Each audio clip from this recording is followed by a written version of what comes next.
Sigare kanaafuu tolchii akka guutuu jira. Adi qaatu maallaqa maaliif maaliif ni beektaan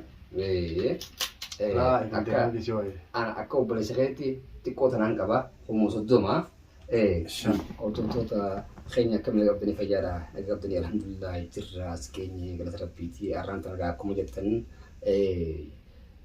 nin deeme jara tokko jarri takhaanis gartee barbaadu jiranii saniifin gartee arraan tanaa badaa dhiisee biraa deemanii dhiisee biraa deeme namni tokko beeki namni ilmaan ni beektaa obboleessa keenya maamma biraan dhufee irraa isa kanasaatiin jira maaliif xiqqoo jaartii rakkoon guddootu irra dhalatee irra bu'ee gartee rakkoon xiqqoo hangana hin jaarne jaartii jireenya biyya namaa keessatti jireenya biyya namaa maal akka ta'e nama biyya namaa jiru beekaa jechuudha. Obboleessi keenya kun jaartiin yaada guddaa gartee ilmaan irra dhiiftee irra facaaftee haasawaa namaa dhaga'uudhaan manatti ilmaan isii facaaftee utaalte. Kanarraan gartee haa wal qabatee namni gartee ilmi namaa kun gaafa du'ee waa waliin godhu gaafuma rakkootu wal bira dhaabbata. Maaliif gaafa rakkoo wal bira dhaabne an Oromoo jechuun gartee hojiidhaan ta'uu qabaa quuqamni jechuun hojiin ta'uu qaba. Balaan feetillee yoo taate nuti akka dhiiga tokkotti wal bira dhaabbachuun dirqama jechuudha. Maaliif namni hundi naa fakkaatu akka yaa ta'u hin jenne dura geetee baatteetii geetee nama biraatti waa jechuun dandeessa. Maaliif ilmi namaa kun walirra yaadaa walirraas gartee sammuun tuni gartee akkuma biifni addatti fuullee addatti akkasumatti yaadnis addaa tokko kan namaa quuqamu jira tokko kan namaa rifannee jira. Akkasumatti garaan namaa walirra jabaadha warra kaan laafaadha warra dhagaadha. Obboleessa keenya rakkoo kana keessa gartee ilmaan kana wajji rakkatee akka malee waan ni jiruuf san obboleessa keenya kanaan dhiiruu waan kun maalirraa hanqee jechuudhaan yaada kana baruufin irra isa biratti harkama isa dhufee kanarraan yaada isaa akkuma itti fufuun gartee yaadni isaa yaada guddaadhaa jireenya isaatii wal qabatee hedduu takka inni ibsuuf ta'a. Kanagaa akkuma isin jirti irra asitti harkamaan hundi seenaa namni hin beekne jiru. Kanaafuu gartee warri gartee jaartii isaa gartee ni barbaanna sichiillee hanga danda'u ni barbaanna biyya namaa keessatti gartee dhalaan tokko gubbaatee yookiin dalagaa seentii achitti hafti. Aarri jaarsaaf jaartii walitti dhaabni jira arrabaa fi ilkeenuu wal dhahan gara dhiigee ilkee hanga tokkos ni liqimsanii hanga tokkos ni tufan kun ifaadha rakkoota kan qabu. Maaliif arra ammoo santa gartee yoo ta'e ilmaan isii facaasaa isillee gartee maaliif namni hundi bira akka hageessuuf akka fiisoota illee shirnu gootan isin gaafanna maaliif waan bira maaliif akka Oromoo tokkotti jechuu keenya kanaaf almaatu dubbate kanaas maaliif arraan tanaa ilmaan kun gartan kana ijoollee tanaa haati facaaftee isarra facaaftee bira himte obboleessa keenya kana rakkoo isaa separeetiin gartee dhiiroo jirti viidiyoo qilleensa irratti akka kana rakkoon tun dhugumaa jechuudhaan mana isaatti argamaa isbira dhufaa innis egaa ni himaa akkasitti itti fufnee egaa ana akka obboleessa keetti biraan jira xiqqoo goguunis biraan dhaabbadhaa hanga tokkos walumaan garaa itti fufe. Uumaa rakkoon qabdu hundi keenya haalli waa rakkumaa sin jechuun dubbiin gaalaal gartee miree dubbiin tun hedduu ibdeesi afaan na wallaachifteesi. Jireechuu maaliif isii tana barbaaduufis namichaa wal jechuudha telefoona yoo taate malee. Telefoona qabdi. Telefoona matuma galee witee usiin hima. Hiituu waa qiyyaa buloof irraa guutuu hin beekne namaa illee itti bilbilaan waan jeeni. Telefoona yoo taate malee ilmaan kana bira achi deemee ilmaan kana jala haatanii jaatii miilaanis dhugaa deemee barbaannee laakiin bakka dalagaatii sun. Naaf ilmaan kun wajji deemne bakka dalagaatii sun turtee waan dhufnee naan jala. Fakkisiin dalagdi sunis. Gara biraa kan waan beektuufi. Namni kun miqqanyaa hoggusii yaadu ka'e karaa hunda si cufaa beekadhu. Ni jirti kun qoree bishaan keessaa tajaan takkaa tana. Maaliif an dubbii takkaa nan qunnamin dhaloota kiyya argadhu. Ilaa ammaan ta'an nan qunnaminitu ara nan qunnamee jechuudha. Dubbiin ara nan qunnamte tun kana deemtii karaa sun deemtii afaan na wallaachifte waan takkaa na mudatiniif haala ajaa'ibaa sananiitee wallaahi dirqamaa sammuu tana jalaa deebisee ilmaan kana jecha sammuu haatee tasgabbaayee deemu jira malee dubbiin tun na dhibdee jechuudha. Silaa amma silaa ilmaan kun jiraachuu baate. Akka isiin baate dantaadhaa warraan kaayannee. Sa. Ibn himaa. Maaliif ilmaan kunis haadhaan turanii midhe. Sa. Ilmaan kanaas dhiisee isii dantaa jechuun naa dhibdee. Laa haati. Deebii yaa'uuteeti. Deemeetiin barbaadee isaan kana fidatti deemuu na dhibdee. Dubbiin karaan deemuu fi karaan itti jabana dhoona dhorkitee. Obboleessa kiyya hundee dhugeeffadhu. Mataa kan hunda nyaanyu jetti maaliif? Waan kana osoo hin beekadhu hundee bukkisaa hin dhibdu. Sirrii isaa. Waan kana karaa hin deemus. Waan kana karaa deemuu jirus hin beekne. Dikkaraadhaan ta'e wallaatee. Qoreen tun beekadhu bus dirte. Yoo bakka irraas dirte kana beekte sin dhibdu beekadhu firraa baafta. Sirrii. Yoo bakka ittiin sii dirteen kana hin arkin eessa firraa baafta ilaala malee akkasiin ta'e jira.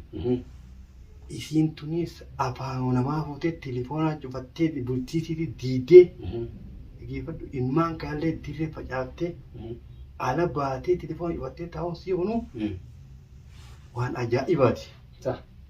Mee dhaggeeffadhu haaboo warra yoo Anaa dubbisa meetti ishee miti naa dubbisa. Yoo rabbi irra barsiise gaa'ee jira. Meetti dha Rabbi haa barsiisu. Haa namni ilmaan kana darbee deemuun waa sirrii miti namni kun Gaa'ee jira. Dubbiin siin jaantun. Meetti lokaasee yaa. الرقم الذي تتصلون به نقطة جلا. حاليا وقد يكون خارج نطاق التغطية. The subscriber you've dialed is power off. Kaapiroo of dhaamsitee jirti yaa. Maali waa shariyaa sida shariyaa sida eegama adeemteef jirtu shariyaa akkanu waa shariyaa sida lafa isaa baasanii tabiraa bitanii fi namnummaan haasitanii kun Yoo battaariyaan dhaammate yoo dhaamanis yoo Yoo dhaamee si jira. Baabura ofuma power of nu yaa. Bar bittaariyaa dhaamsaniis yeroo takkallee ni bilbilamaar. Shaanatti guutatanii ni banama. Ilmaan dhiiroo xiqqollee ilmaan kana yaabdu dhiiroo yaaboo. Xiqqollee. Bakkeeffadhu namni hamtuu ogguu toltu si fakkeesse bara ilmaan kanaa isaa qaba toltu fakkeessanii. Tolchaniiti kitaara hojii orgaanaan dhaalitti. Itti hannanii mire hamtuu suni toltutti fakkaatee deemu jirti isiini. Miidhaa ilmaan kanaa isiin amma inumaa waan hamtuu laalu waan toltu laalu jirti barmasi. Waan toltu laalu jirti osoo miidhaan tun hamtuutti fakkaata. Hanga gartee irra geessee waan safirraa bartuu waanni kun nangamta kana miidhee namni kun nama kiyya moo nama na yaadu moo nama na yaadu hanga barsuutti eessirree. Barra amma isiin osoo miidhaa ilmaan kanaa beekte waa alaa san teessu waa guyyaa suni darbitee hin deemtu. Sirrii. Miidhaan ilmaan kanaatiin waan gaariitti fakkaateetuma isii waan gaariitti fakkeessanii oofu jiran laakiin akka inni isiin baasu maaliif haati ilmaanii takka dila kana afaan namaa fuutee Namni kun beekee meeshaa akkasiin jiru. Ilma namaa kun beekee takka ni guguudha. Takka dhufuun dhiirummaa jaallama dhufuun harrummaa jaallan. Namni bubbula keessa galaaf yoo amma daba'uu dhaabattee fi gaafa ilmaan isii kana yaaddee isa kanaas waan namni gartee dhalaas ta'e dhiiraas ta'e namni waan kanatti himee bultii kana yaasu akka keessaa qabu kuni guyyaa ilmaan isirraa bubbultee nama ilmaan yaadu ilmaan jaalatu yoo namni akkuma namaa ta'e itti dhaga'amu. Si galtee maaliif adaansa ilmaan kiyyarraa maaltu addanna baasee maal jecha. Dhiisee maatii inshaallah si galtee hundi itti dhaga'amu ta'a harkuuf ta'e gaafa guyyaa gartisanii isa san diira isii ta'uu guyyaa san hubatti isheen. Maaliif jaarsaa fi jaartii jechuun namni ilmaan wajji dhalee jechuun maal akka ta'e namaafuu ifaadha jechuudha. Maaliif hidda cinne kun hatta yoo dhalaan ta'a addaan baatillee agarree jirra ilmaan dhibba jidduu qabaannaan ilmaan isiisan hanga feetillee garaan fagaattu ilmaan isiisan nama gargaarti jaarsa feetee jalallee jiraatti. Inni fuudhe sanis fakkeenyaa kanummaan fuudhe sanis yoo fuudhee jiraate isiisan fuudhe ta'e ilmaan isiisan maqaa dha'uun dhiiftu maaliif dhiisuun maqaa dha'uun dhiifnu beekta ilmaan isiisan garaa isii dhale waan taateef yoomillee gaafa itti dhuftu haa ta'u gaafa gartee ilmaan namaa gartee waa uffatanaa ta'u ilmaan kiyya jechuu ishii laafan qabu jechuudha. Nama dhugaa yeroo ilmaan namaa haadha yaama illee. Haadha yaaman ummaa guyyaa. Rabbitti argamsame. Nama kana gaafa kaste yoo irraa adda ba'uu baateef boru adda baateetii fi namni bultii diyyadii abaluu taachaa ta'uu isii ifaa ta'ee fi namni san isii diina ta'ee gaafa dhufee kabartee haatatti yeroo raftullee duraan banneetu jira. Sigalee kanaaf ilmi namaa badaan addunyaa kanarraa ilma namaatii jaan beekee. Kana ammoo gaafsanii namni kun beekee takka nama kee fakkaatee si seenaa humni jira addunyaa kanarraa numa jira. Garuu ammoo dhugaadhaa jaarsi hanga fedhillee yoo jaarsa dhugaa san ta'e yoo jaarsa sobaan ta'e jaartiin jaarata ilmaaniif ni fedha. Namni ilmaaniif jaartii adda baasuuf deemu san duraanuu fudhatee jira. Hanga danda'utti walitti harkisu. Fedhu inni badaataa fedhu isiin badaataati. Walitti harkisu yaaddaa jechuudha. Maaliif walitti harkisu yaaddaa? Warri ibillisni sin jaarsi yaani kun. Ilma namaati barre beekee ilma namaati jidduu seenaa maaliif walitti fakkeenya walitti fiduu jaallatu? Tilaa amma kan warri kana godhamu gartee hanga danda'utti walitti sin harkisee nageenya keessan uumurratti. Ibillisni addaan si fageessu barbaada malee walitti harkisu barbaada. Maaliif hojiin beektaa? Shayxaana guutinyan nama keessaan dhufee si dubbata malee seenes balleessa malee waa jirre daayirum nama san keessatti nama san taa'ee si dubbisa. Bara mana uumaa shayxaana ta'e. Kanaafuu aboo itti dhiisii sanniis badni barbaannaa nama birallee nama hedduutti ni himaa warri gartee viidiyooleen bira geessallee ni gartee akkasumatti sheeraa godhanii gartee beektaa waan isaaniif beekaa. Akka Oromootti waan danda'u goota ijoolleen tun nyaattee dhugdee akka maadraa jirta jireenyi isiidha. Ati jireenyi dalagaa taatu dalagarraa beeyyata akkamitti haala jiraachisuu dandeessu agartee hangan danda'us biraan dhaabbadhaa. Inshaallah. Xiqqoolee ittiin dhaamatini isuma saniif viidiyoo tanallee agartee isiif barnoota akka mataa kiyyatti. Maaliif odoo lubbuun jirtu odoo isiin lubbuun jirtu ilmaan isii hiyyoomuu gartee ilmaan isii akka gartee ilmaan haati keessa jirre hiyyaa hiyyoomaadha. Naa qabadhu maaliif yoomillee ni beektaa ilma namaa ta'e ilma namaatti dhiisi. Ilmi namaa naaf yaadan jiin sigalee ilmi namaa kasii ni tokkata yeroo ammaa kana keessatti namni kheyri yaadu tokkata. Garis anis gartee akkasumatti rakkoon na jirti namni gartee. Mee rakkoo teessummaa isan dubbiin irree guddistee waan dubbisan dhibde maaltu minaa himi? Aboo sanatti dhiisisan maal beektaa? Mee naa himu haa kanaas kan naa himsu haa. Maaliif beektaa?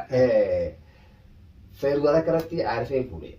Hayyee. Aarfeen kun saayiba hiyyaa gartee isa kanaa gartee saayiba isaati odoo itti mucaan jaarsi tura deegoo hojii turanii eegalee islaamin qabu waggaa tokkoon ta'a kana.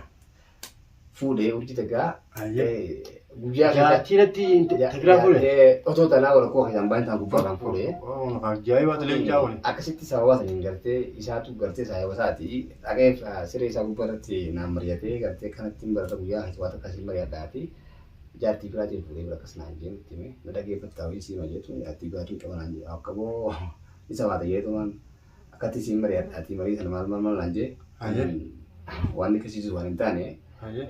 Annama akkuma ni beekta sammuu tiyyatti ilaala. Ita bata fajeetiin kasi qabadhee wajjin haasofee sanumarraa kan ka'een gartee na jala buutees dubbisaniis na jala gartee akkaan isa sanfuu iseetti fakkaatee. Eegalli fuudhe garuu inni turee jira kanatti viidiyoo kana.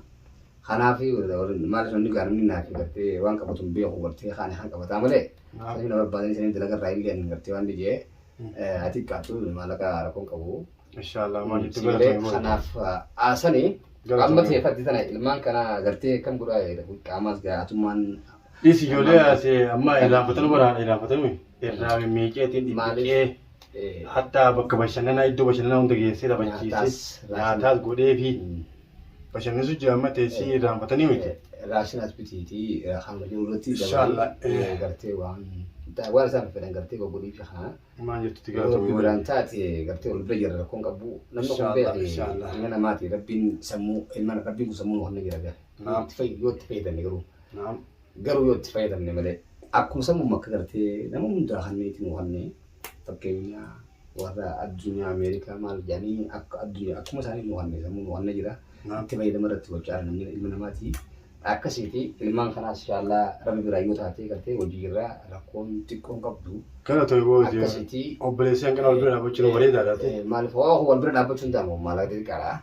Maas Laa namooti qoon nama dhaabbateetu guddoo illee nama dhaabbatu godha. egaa namni har'a warri kana yaade gartee beektaa waan akkana yaade tasaa keessaanii deebitiif keetii yaada maaliif Naam dhugaarree noolum jirratti. akka feetillee taatu ilma namaa gartee kakayru yaadu takka yerummaa keetti irra guddaan zabanaa hiriisii waan badduu yaadaa waan badduu jaalataa kana har'a gartee silaa beekte silaa ishiin san yoo nam jaartayaatti nama dammaqissa qabu ta'ee nama waan namaa san firaa beeku hin taane namni si jiru hin dhaabbatu. Kana kun insha Allah ta'ala bikin rabbii rakkoota kan qabu isiif garuu ati dibeetaarra odoo sila ati nama yaadu taateetu irra gabbaatee gartee kanamatti har'a yoo ishiin bira gabbaate narra ishee isuma dhalmaarra yoo gabbee wayyaa jettee irra gabbaate silaa beekte sanuu gaaf ture. Hangas takka kabajjee hangas takka ati gartee yaaddee irra gabboon maaliif biyyi kun biyya teenya biyya namaatii gartee haati alatti hin beekne gartee ayyoon beektee shaarra buruunsanii san hayyummaadha. Garuu gartee ishiin san takkitti sanus laa gartee walitti dhiiftee deemu. Maaliif dhalaa jaatii ta'e gartee namni biraa yeroo deemuun gartee akka mataa kee yoo ta'e ni ajjeesan dabarsa abbaaf dhiyoo ta'e maara isan taane akkaan tijjeesu maa yaada dhugumaa si maaraan deemu jaarti jechuun maal jechuu dura waa ta'eef gartee waa dhaftee malee irraan deemu akka mataa keeyattu haaluu bumbaasin ati lama hayyuudhaa hojjetin yaada sanii jaartuma jaalatuu fi lubbuu kanaa lubbuus baasaa maaliif jaarti jechuun jiruuti hayaata keetii haadha ilmaan keetiiti ilmaan kee kun jechuun eenyu haati jiru isii yaamama ati ayitee isaanis gartee khayyitu jedhama maammeeti yaanii agartee isin lamaanuu haqa qabdanii jechuudha qabdan. Kanaaf ammoo isiin kana wallaaltee jecha namaatiin kaatee gabbaatee dhabamnaa bikka dalagarraayis illee kaatee deemuun kun waan hin taane yaadaman ta'uu abbaa irra garree moo abbaa garree ani sangaa nama tokkotti qajeelaan barbaada beekaatii fi gartee namaas meesneeti keessas barbaannaa akkasumatti irra ga'uun keenyaas afaan qabu